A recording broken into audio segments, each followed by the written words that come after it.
Hey guys, it's Yishan here, coming at you guys with a different intro than normal because I had the esteemed honor of working with Crush Cards on this, what I would like to call this ultimate Zoodiac Tri-Brigade deck guide tutorial, sort of like a discussion and like an ultimate discussion about everything about the deck from different ways to build the deck. So in the video, we start off by going over Bryan's deck list, we go over my deck list, we talk about the core cards in the deck, and sort of like what we think you need to play, what's staple. Then we talk about our deck lists, sort of the differences. We talk about the different tech options you can play. It's all really awesome. I'm really thankful that I was able to work with Crush Cards on this video. This collaboration has been a bit in the making, but I think it'll be all worth it. So I hope you guys enjoy and make sure to go check out Crush Cards.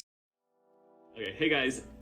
So Crush Cards and I thought it would be a good idea to actually just take a look at the core of the Zoodiac Tri-Brigade deck, sort of the non-negotiable cards that basically everyone has to play. And so we would sort of recommend you play these as well. And I guess we might as well just start off with the Tri-Brigade engine. This is a pretty standard Tri-Brigade engine, pretty agreed upon with the 3 Nerve Ball, the 3 Kit, the 3 Fractal, and the double Karis. Yeah. Anything you guys want to add on these guys? I don't think so. I think a lot of us were playing 3 Karis at the beginning, but like now that the deck has kind of been optimized and a lot of players are choosing to play the 2, I've also cut down to 2, at least for a couple weeks now. You do not need the 3rd one. Yeah, and it's searchable, so like, why not? Yeah, there's not enough stuff to discard. 100%. Unlike sort of other Tri-Brigade decks, like you have 2, maybe 3 or 4 other Beast Warriors that are not Tri-Brigades. Yep. So just not enough stuff to discard. Okay. We got 3 Ash, which is sort of like a staple hand trap. Now, Bryan has a funny story I'll let him tell when he talks about his deck profile. Yes. And then the Crow, I would recommend at least 1 Crow. For sure, 100%. Not everyone plays this. I'm not sure why, especially with Drytron getting more popular. Yeah, it's so powerful. You search it. It's a searchable card. It's a searchable hand trap. It's insane. Yeah. And then the Zoodiacs we have here. Now, I used to think Whiptail was sort of core to this deck, but then I got proved wrong at the Remote Duel Invitational with first place champion Samuel Chang. He did not even play a Whiptail, so I guess we can't even consider that core of the deck now. So you only have to play 2 Zoos. I think 3 is still fine though. Yeah, 100%. For sure. Okay, yeah, and then we've got 3 Tanky, which I don't think anyone disagrees with this card. This card's like the best card in the deck. Yeah, it searches your Zoos or your Fractal. Like it might be the best card in the deck. Yeah, I think it probably is. And then the 1 Barrage just for the free special. I think everyone plays this. And then the Called by the Grave just because, Yeah. If you draw it against Lancet, it feels good. Yeah, absolutely. Yup, 100%. Feels good. Okay.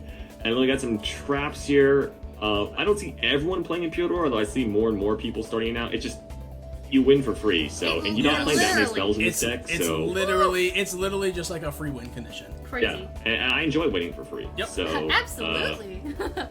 Yeah, and we've got sort of 3 Strike. I think this is probably just the best trap card that's at 3 in the game. It's so generic. Yep. Honestly, you could put 3 Strike in almost any deck and it'll probably still be pretty good. Like Logan was playing it in her deck. I was playing it in my deck, and I'm like, yeah, I'll pay that 15. Let's go. It's a powerful card. Yeah. I mean, you could play like Greg Machi, probably still be good. So. Who plays that deck though, right? Oh my gosh. And then we've got 3 Imperm. Now this is more of like a meta thing right now, but I think Imperm is in a very strong spot. Very. We did a profile on my list the other day, but like I think what I said was I think that Imperm was probably the MVP of the entire deck. Crazy how good that card became out of nowhere. Yeah, like it is easily the best 1-for-1 trade. It does not play into talents. If you hit the right deck at the right time, it literally just turns into, which is crazy because it's just Imperm. Like it's not like it's like some insane crazy blowout card. It's literally just Imperm. It's just Imperm. But it's so powerful right now. Yeah, it's got definitely a big resurgence. Yes, for sure. So yeah, I like to see it. And then I put 2 Revolt here because you actually don't need to run 3. We'll talk about sort of the differences between our lists. Yep. Y2, Y3, but you only need 2. I would agree that you only need 2, but you definitely need 3 in some circumstances, and we'll talk about that. So yeah, that's it. I guess this is 31 cards. Yep. And then for the side deck, I think a lot of people have sort of Lancia. Lancia is sort of straightforward. This card is Lancia is just a monster in some format matchups. dependent. So. yay Lancia. I like winning for free again, and then anti-spell is sort of it's gained more popularity. Yeah. It's like a sort of a generic floodgate anyone can activate going first. Again, we don't run that many spell cards, so I like this card a lot. I love that traps are becoming like really popular power cards right now. It makes me happy. Yeah, and I guess the reason I should say why we side this is because you sort of only want it going first. Yes. Yep. So you just put it in your deck when you go first. For sure. And it's also just like the format is very spell heavy at the moment. Very. Like Dragtron is just playing a ton of spell. Link. Yeah, Dragon Link. Even like not saying that it sees a lot of popularity, but like the dinosaur matchup is still relatively prevalent. Yeah. I played a couple over the weekend, so like Double Evolution Pill is the only threatening card in that deck. So you're like forcing them to hard draw or like at least search the UCT. So it definitely puts them on a very wonky route. So the anti-spell I think is just insane. Yep. Okay, and then for the extra deck is actually extremely tight in this deck. There are only very tight. basically one flex spot that I can think of. Yeah. You have to play all 4 Zoodiacs for the combo. Yep. And Borbo for the Zeus. Zeus is a very strong reason why to play the Zoodiacs at all, so you sort of want those. And then we've got the Bear Bloom, the Bear Brum, and the Ferrojet. You have to play 2 Shurags, you have to play the Appaloosa, have to play the Almirage for normal summoning. Access code just wins. Yeah. Again, I like winning, so I'm a fan of this card. Free. The Double Dragon Lords, just the random disruption comes up a lot. You need at least 1 Link 3, so that's sort of where the flexibility comes in. Yes. You need to play at least 1 Link 3. There's Rugal, you can play 2, there's Rugal, there's the Doom Eagle, and of course there's also Simorg as well, so there's sort of some different options here, but I would say you need at least 1 Link 3 in your extra deck. For sure. And then maybe the last spot can be a flex. As you said, like access code winning for free, like you have to have the Link 3 just to make access code. Please reprint this card soon, Konami. I would appreciate it. Mega But yes, you do need a Link 3 to make the access code, exactly. Yeah. Yep. Yes. And then the rest of these guys, you just need this part of the combo, this Surges, your Revolt. Yep. It's just this is like what wins. Shuraig. Such a good card. Yeah. A lot of first turn boards with Appaloosa and then Almirage to unbreak yourself. So yeah, okay. Shall we take a look at your list first, since you did so well with it? If you like, go for it. For sure. Okay, let's take a look here. Yeah, so we did a video on this on our channel. Pause, hang on. Okay. I would like you to point out how many cards are in this list, Bryan. There are 40 cards in this 40 list. cards. Yeah. So And how much money did you win with 40 cards? Can you remind me again? 250. We decided to 250. do a top 8 split instead. Yeah, they did. They split everything like a bunch of honorable gentlemen. Yes. Okay, So okay. for what it's worth, I always play 41. So that's like it's like a little stereotype for me, I guess. It's a superstition type thing. I've always played 41. Every other like invite I've ever gotten has been with 41. The story that Yishan was referring to before is we have 3 Secret Rare Ash Blossom, 2 of which are first ed, 1 of which is on limb. We were getting all of our like max rarity cards together just because we were like going out to play tournament, so we were putting them all together, and I just forgot to grab the 3rd one because it was unlimited. And we get to the like our Airbnb, we started testing, and I realized that I was only playing 2 Ash, so it's 2 Ash and 2 Crow. And I'm not gonna lie, I really didn't miss the 3rd Ash. Love it. I said it in our video yesterday or the day before that I honestly think I could potentially drop Ash for something like this, depending on the format. Lancia main deck at like competitive events, especially for like mirror match, if they don't touch Dragon Link, like the Chaos Engine, I could potentially see main decking 2 to 3 copies of Lancia instead and siding Ash as well. So, you know, just take that with a grain of salt. Ash is a really good 1-for-1 trade, but as I said before, Imperm just put in so much more work. MVP. Yep. And every time I think there was like 3 times I resolved Ash, every single time my opponent took another card out of my hand with talents. So I think I was like, all right, well, we're just gonna use the Imperms a little bit more. So Okay. I guess, do you want to talk about, what's sort of not part of the core? We have the Whiptail here. yes. So I think trolls. Yep. The Dark Rulers, and I think that's Feather it. So Duster, yeah, the main they deck have those Feather cards Duster. perform for. Oh, and the statue, of course. Yep, statue So, in the main deck for the Duster. So I guess just to kind of like cap real quick, the reason I'm not playing Desires is because I do feel like over the last 2 months or 3 months even of testing, if you play the deck well and you play the deck relatively, like with resource management in mind, you're getting to your revolt, and the game only lasts 2 to 3 turns tops. And if you're able to resolve the revolt, you're getting Nerval on your turn and your opponent's turn every single turn. So you already have that resource management. So I was like, you know what? Desires is good, and obviously I can draw into like strikes or imperms or whatever, but most test hands that I did, and at least most hands over the weekend, I had at least a starter plus 2 hand traps, and then something like, you know, a Dark Ruler for follow-up, or maybe, you know, like the games that you draw order, it's just absolutely insane. Well, yeah. And like, even if there are dead cards, as I said, you know, like Feather Duster or the Dark Ruler, it gives you that ability to, if your opponent breaks your board, you can just kind of play through it even more, which I think the Whiptail is something that Yishan said Sam wasn't playing in his list, and I don't think that's incorrect, but the reason I'm playing the Whiptail is because instead of the Pot of Desires, I'm playing the Dark Ruler no more. So Dark Ruler for me was absolutely insane, especially like main deck. Like game 1, no one sees it coming. I lost 6 of 7 dice rolls, so that was awesome. Felt really good. And I mean, your opponent just sets up a board, and like I swear to God, every single time 6th card was either Dark Ruler or Tenki, and you just had the other piece. You just go Dark Ruler, Tenki, search the Whiptail, so that you have the Zoo combo in your deck still. Make board vote, you can break the board, or like if you want to go, because like, you know, I was typically summoning Fractal, and which is the reason I was playing the Barrier Statue.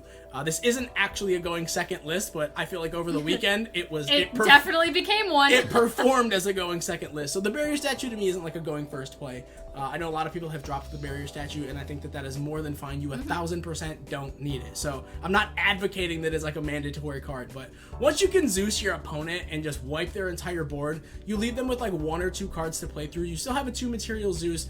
You have your entire graveyard set up. Depending on your hand, I mean, you should have at least, you know, 4 cards in hand still. You could typically get to Revolt plus some Morgue and then Barrier Lock your opponent. And I don't even think my Virtual World opponent, which was the only person playing Wind Monsters, was able to play through, you know, the Charade off the Revolt, the Barrier Statue, and then a 2 material Zeus. So going second, it kind of just locks up the game for you. So, I mean, that's really my reasoning behind this list. I'm not saying that it's a going second list, but I did go second a lot of times this weekend. It's versatile. And it was just really versatile. So I always play 41.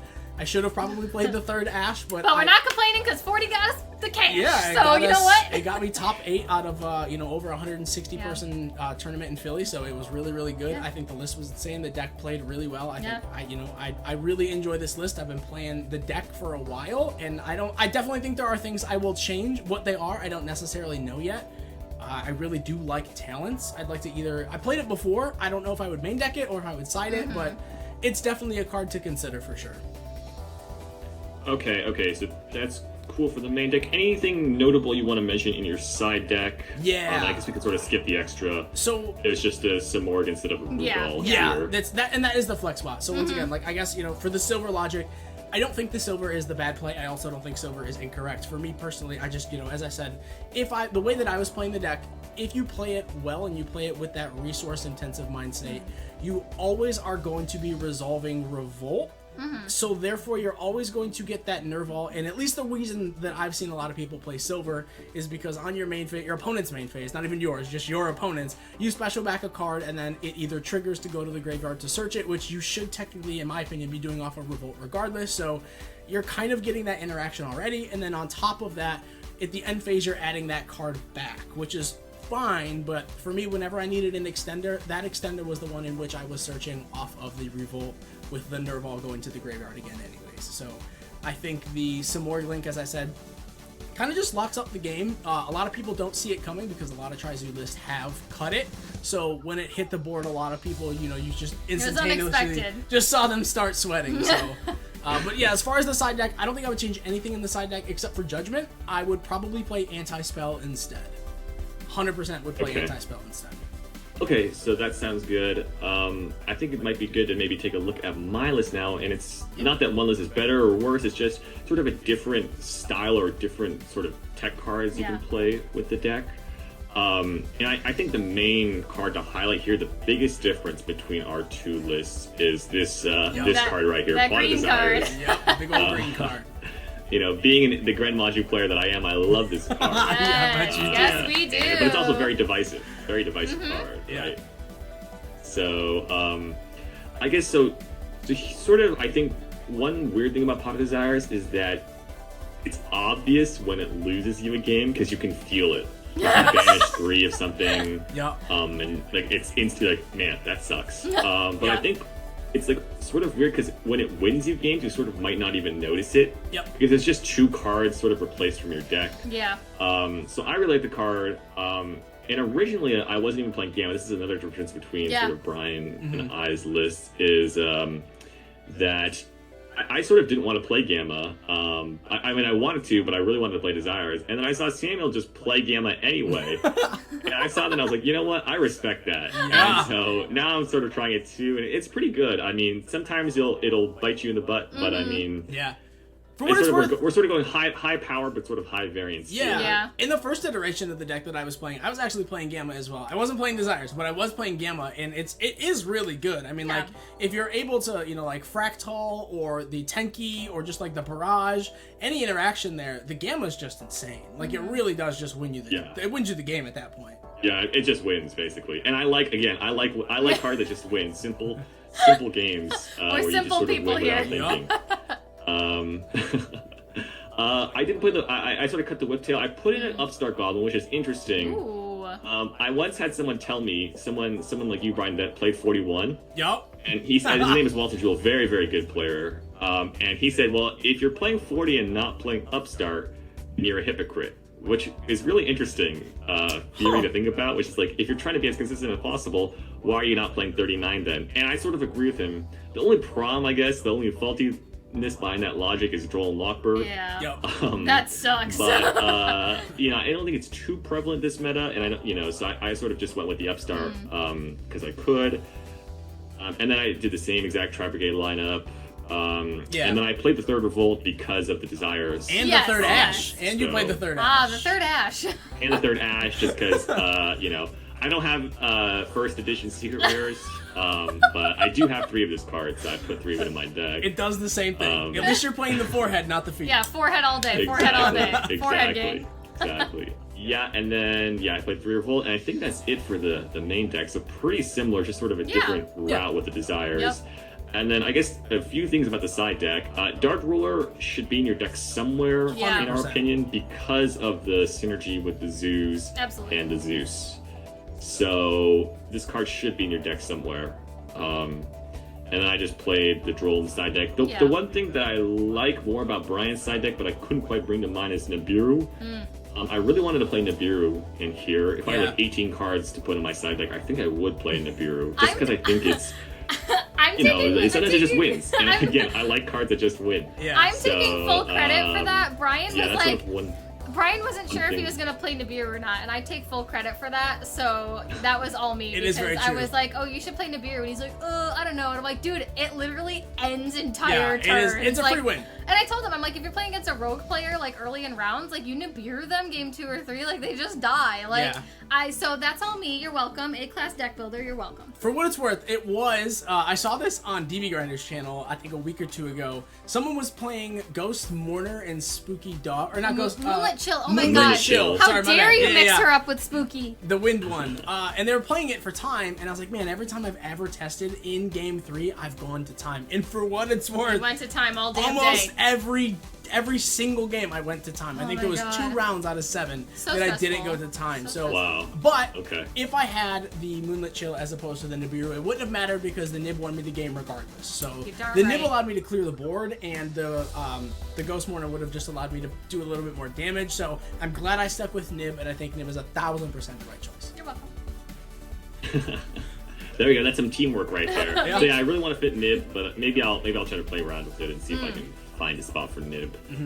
And then I guess I sort of made a slight error here. This should actually be a Doom Eagle. So I yes. went with the Rugal. I think one of the big sort of like slight difference is if you're gonna play through Revolt, sometimes you might sometimes you only draw Fractal, or not just only draw Fractal, because if you draw a Fractal plus Revolt, you can sort of one card do it. But there's like the there's a play where you can just draw Fractal and make the Rugal sort of thing with the Bear Bloom or Bear Brum, and I actually have a lot of combo videos. So if you guys check that out on either of our channels. Yes. You should definitely check that out. But just if you're going to play through Revolt, you're going to drop more in your opening.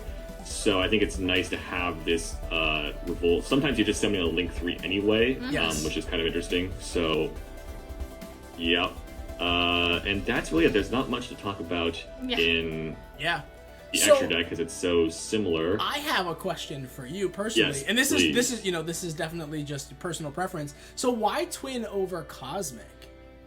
Yeah, so I was thinking about this in testing. I found that if I played against a back row deck, I always, even against like the Shadol decks where Cosmic is nice, because it sort of banishes the Shadol trap instead of just, you know, it Or might even just like come the back. tidying too, to get rid of the Dragonmate tidying is really powerful. Right, the tidying, the tidying as well. So against Dragon Link, Cosmic is slightly better, but I'm not even sure if you're signing in Cosmic for Dragon Link if you're not going to main deck it. Yeah, I didn't. And then, so I just found that against the trap decks or against prank hits, like a lot of prank hits will just set 2 cards or even more, and you want to be able to hit that Pandemonium. And just having that extra back row hit, especially since there's a lot of good stuff to discard with this deck, like the Nervals and the kits.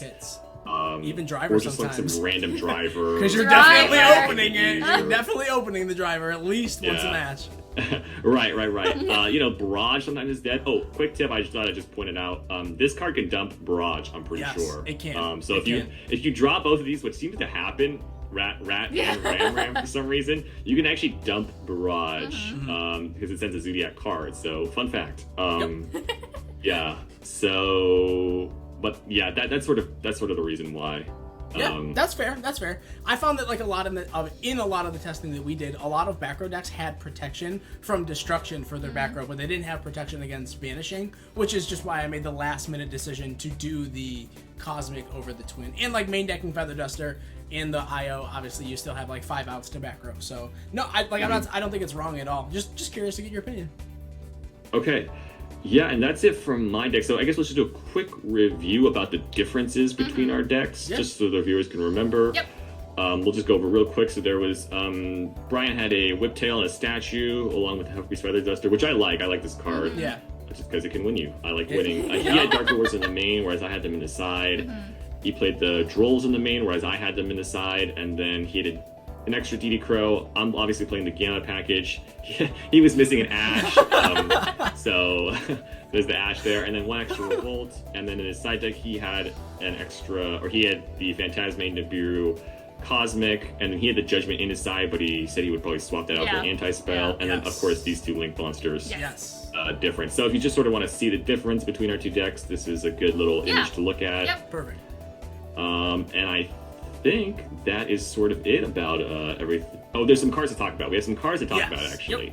So we also wanted to talk about cards that aren't in either of our decks, but sort of we see sometimes. So are there... I guess you have the most experience with droplets and triple tactics. Do you want to start us off there? So I guess droplets actually kind of, tie back into just a couple minutes ago. The Twin Twister, discarding, obviously droplets sends, but if you can send like a Nerval or a Kit, you're not technically losing that resource advantage. So I really liked that. I think I saw 1 or 2 lists this weekend on Tri-Brigade Zoo, one of which topped as well, that was main decking droplet. So I don't think there's anything wrong with droplet over something like Dark Ruler. It really is just hand dependent. I do think for me personally, not playing Desires, I had to be more resource intensive, so that's why I chose the Dark Ruler, because I know that you can just break the board by normal summoning any Zoo, or sometimes even just like Charade gets rid of the problem, you can set up a board and then play from there. But if you are going to play the Desires, then you're going to have that extra card. Droplet sometimes is just the better choice, so just keep that in mind, I guess. Plus, you can send the Desires too, actually. Yeah, because you will Desires into Desires. Every time. And then, Talents is just it's an insane card. Like, it's it allows you hand knowledge, which, we saw in the finals. It just, it can rip an important card. It can get you access to what you have to play through. If you're not playing Desires like I am, you just draw 2 for free. It's just a very, very good card. Or it helps you out problematic monsters. Like some decks out there are still playing Dragoon, so it's a free Dragoon out once you've baited the negate. So I don't think there's any issue with Talents. Were you playing Talents in your other build? I was playing Talents. Talents. I believe you were. I was, yeah. I was playing Gamma and Talents as opposed to Imperm and Droll. Those were the differences. But yeah, I think they're both fantastic cards. And as I said before, I would almost try to find room for triple tactics in the main deck again. Yeah, I mean, this card is very, very good when it resolves. I mean, it's if your hand's good, you can rip a card out of your opponent's hand. I mean, it's just crazy. And you win. Yep.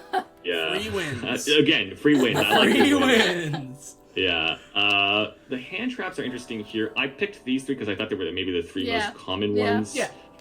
Belle is sort of gaining more popularity with She Drytron being better. It's decent against Drytron. Valor is sort of like Imperm has been getting a lot of popularity, right? And Valor is sort of like Imperm's 4 through 6. Yeah.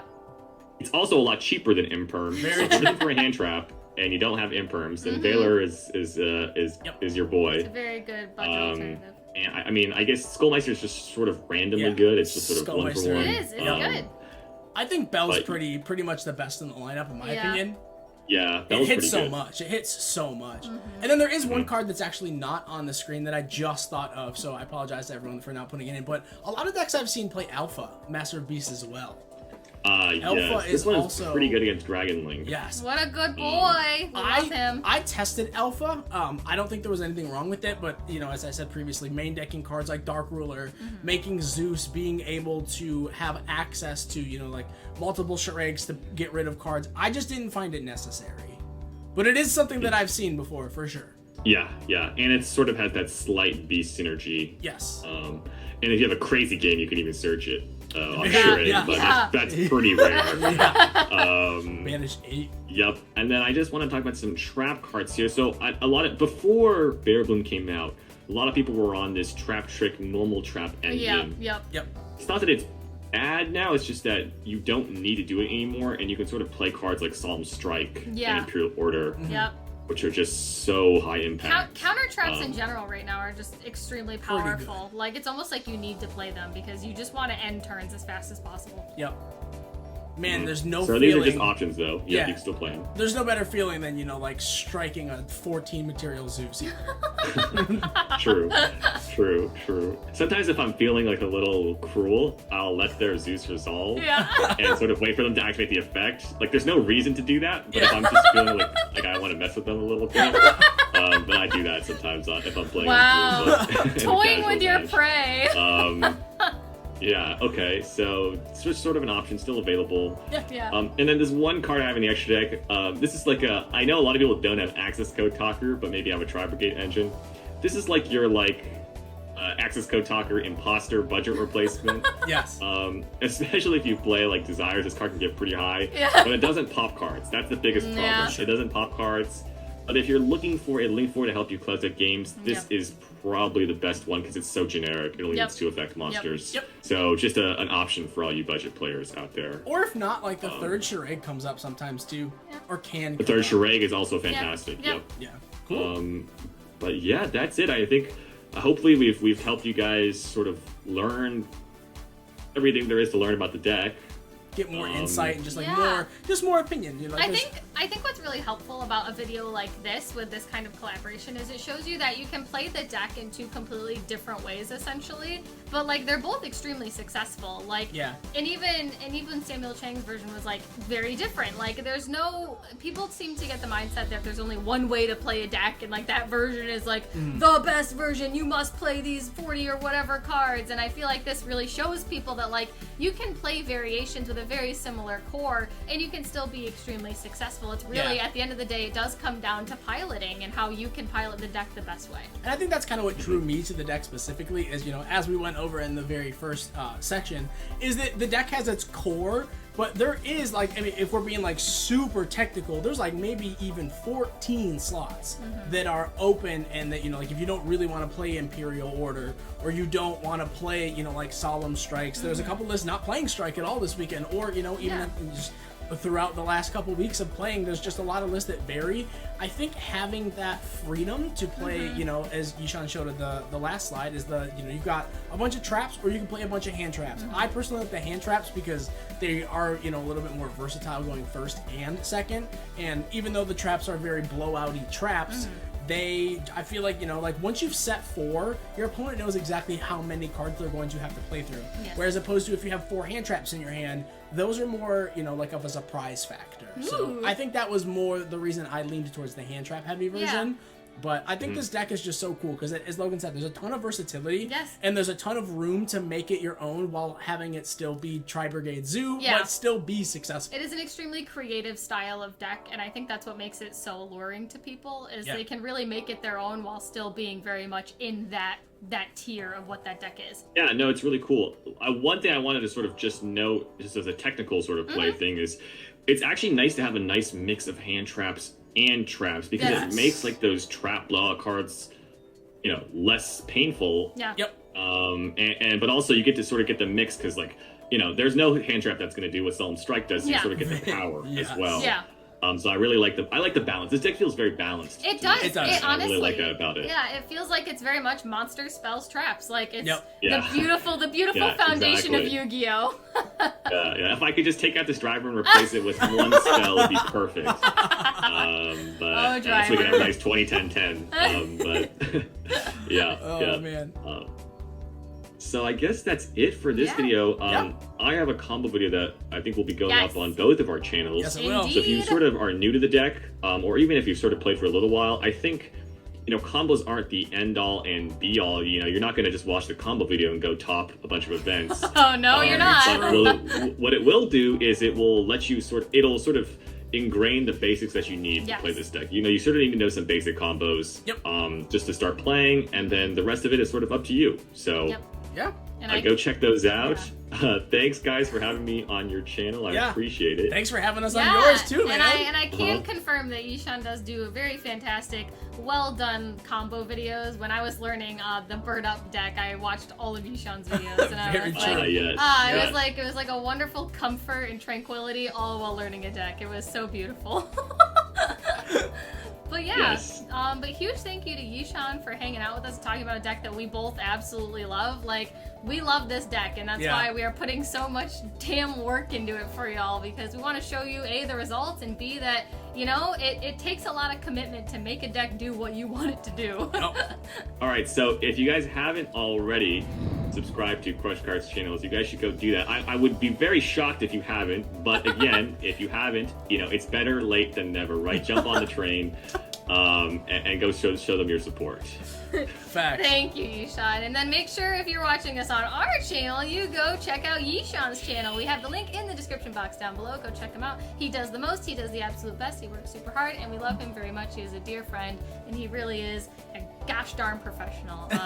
Very true. But yeah, with all that being said, make sure you stick around for the combo video. It's coming up very soon. It's going to be on both of our channels, which is pretty rad. So that's about all we got for you guys. I hope you enjoyed this video. Make sure you comment, make sure you like, make sure you subscribe, notification bell is turned on. Check out all of our links in the description box down below. But we love you. You matter. And if this is on Yishan's channel, you matter too. And I hope you come join. And that's it. I hope you guys have a great day. We'll see you sometime. See you soon.